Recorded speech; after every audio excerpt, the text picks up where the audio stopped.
Alhamdulillah, asyhadu anna sayyidina nabiyyana Muhammadan abduhu wa rasuluhu arsalahu Allahu ila jami'in nasi kaffah. Allahumma fassalli wa sallim wa barik wa karim wa azim ala sayyidina Muhammadin as-sahibi syafa'ah wa ala alihi wa sahbihi wa man ittaba'a bihudahu wa istanna bis sunnati ila yaumil qiyamah. Amma ba'du.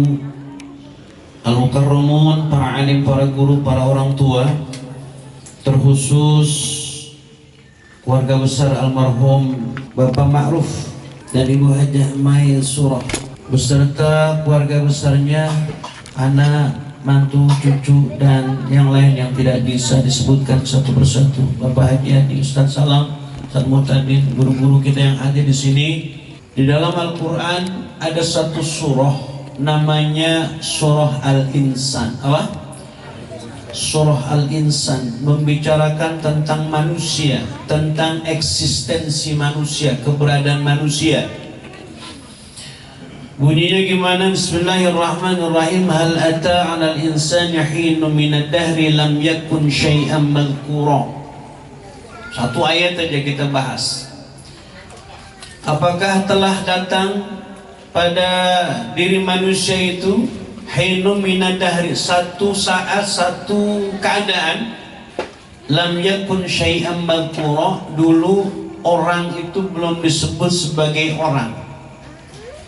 Kita tahu nama kita karena dipanggil nama orang. Kita kenal diri kita karena orang lain yang kenal. Karenanya manusia memang sesungguhnya bukan siapa-siapa dan tidak punya apa-apa pada hakikatnya. Al-insanu ya'ti bila syai'. Manusia datang ke dunia ini nggak bawa apa-apa. Nggak ada ceritanya orok begitu lahir udah pakai kancut. Nggak ada ceritanya uryanan talib, tidak pakai apa-apa. Lalu thumma yas'a li ajli kulli syai'.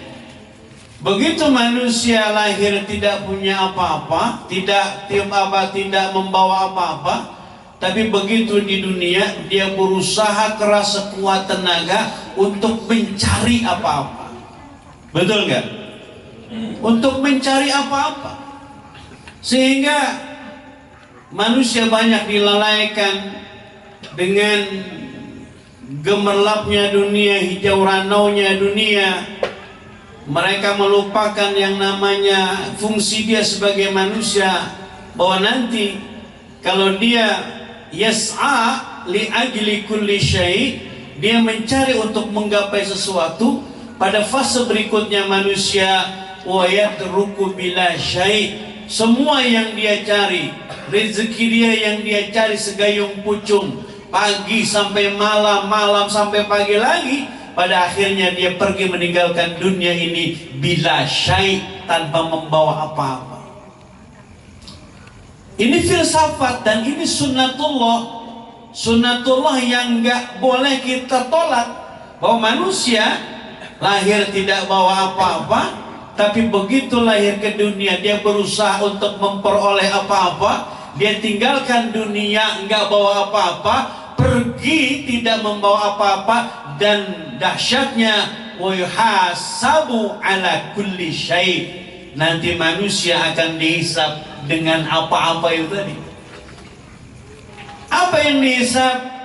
La yazalu qadama 'abdin yaumal qiyamati hatta yus'ala an arba'.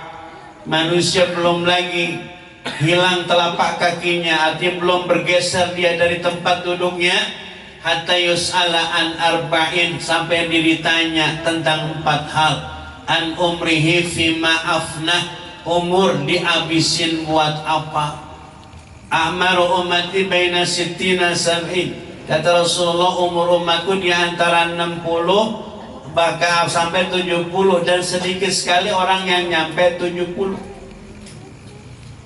Dan itu pasti dawuh Nabi itu jawamiul kalim. Nabi itu kalau bersabda hadisnya pendek tapi ngena, Pak. Nabi itu kalau lihat hadis-hadis Nabi semuanya pendek-pendek. Yang bikin panjang itu sanadnya, matannya, sahabat-sahabat yang meriwayatkan dari si anu itu yang bikin panjang. Tapi yang sebetulnya hadis Nabi itu pendek-pendek. Misalnya apa?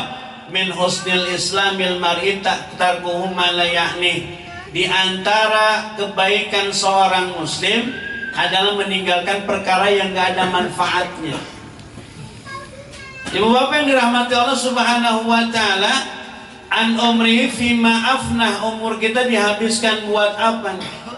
Ya enggak? Kemudian wa an jismihi fima ablah, jisim, kalau kita bicara jisim ya anggota tubuh ini semua nanti akan ada tanggung jawabnya di hadapan Allah subhanahu wa ta'ala. Ada seorang pesakitan di hadapan Allah, ketika tangannya bersaksi, kakinya kemudian ketika tangannya laporan, ya Allah, tangan saya suka memegang Al-Quran, kata tangan kirinya bohong, ya Allah, dia memegang Quran tiap malam mancing mulu. Misalnya, ya misalnya contoh, bukan ngomongin orang sini.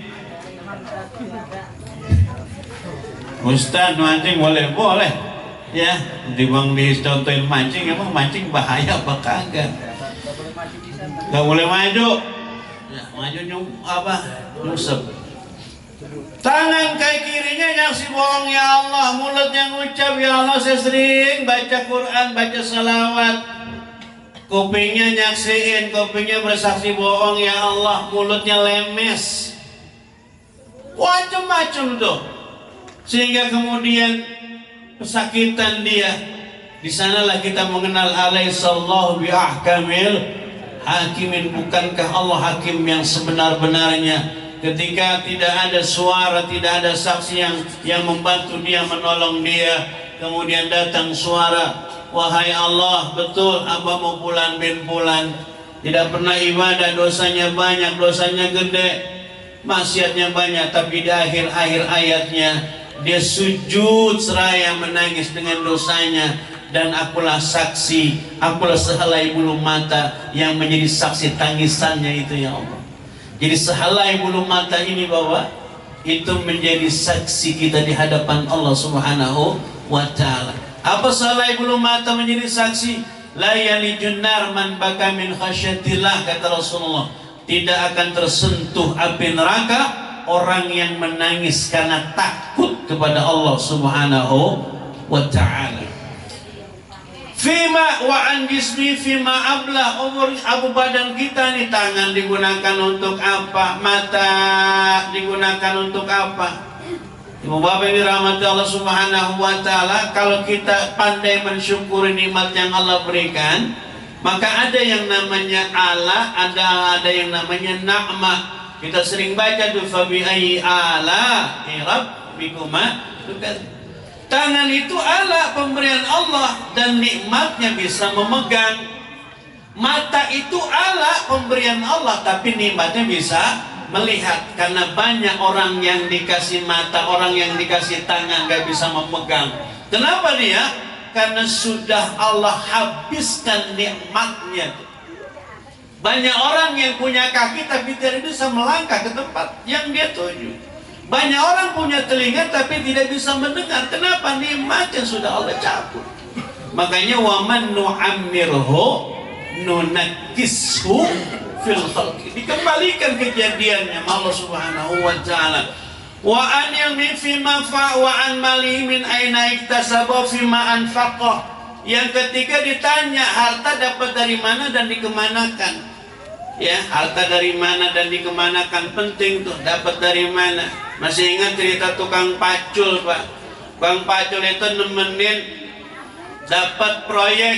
Ada orang meninggal, orang kaya meninggal dunia, sayembara, siapa yang menemenin bapak saya nanti dah separuh harta akan saya berikan, begitu.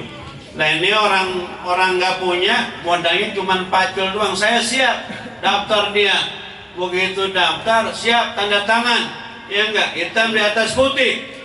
Ya kan, kalau selama 40 hari kamu nemenin bapak saya, maka harta separuh harta buat kamu. Begitu dia tanda tangan masuk, ya terjadilah proses pertanyaan munkar wa nakir kan. Yang ditanya bukan jenazahnya, bukan mayatnya, yang ditanya tukang pacul. Kamu siapa? Saya tukang pacul. Lah kamu kerjanya ngapain? Ya macul, namanya tukang pacul. Ditanya pacul kamu dari mana? Terus paculnya beli pakai uang apa? Terus hasil kamu macul digunakan untuk apa? Pertanyaan, belum lagi pertanyaan tentang umur tuh. Bukan lagi pertanyaan tentang sholat kita, tapi yang ditanya pacul. Ditanya pacul sampai 12 jam akhirnya nggak tahan tuh, orang kabur. Kalau ke rumah bininya, bang mana katanya dapat saya marah. Udah gak usah mikirin duit ya. Nah memang pacul aja ditanya sampai lama banget. Umur kita ditanya di hadapan Allah Subhanahu wa Ta'ala, semua panca indera kita. Makanya kata Imam Al-Ghazali, yang paling dekat itu kematian, yang paling jauh masa lalu, yang paling besar adalah hawa nafsu, yang paling berat amanah, yang paling tajam lidah, yang paling ringan yang paling enteng, entengnya orang ninggalin sholat. Bener apa bener? Orang enteng banget ninggalin sholat. Terakhir saya ingin sampaikan, Bapak Ibu yang dirahmati Allah Subhanahu wa Ta'ala, almarhum sih udah nggak ada urusan deh. Almarhum anak-anaknya soleh, cucu-cucunya soleh, insya Allah termasuk ahli surga nih almarhum. Kita yang masih hidup ini, yang masih hidup ini gimana kita? Makanya sehebat apapun dosa, maksiat, salah, hilaf kita kepada Allah, pesannya jangan pernah ninggalin yang namanya salat. Ya innal hasanat yulhibna sayyi'at. Kebaikan itu mampu menghapus segala kesalahan.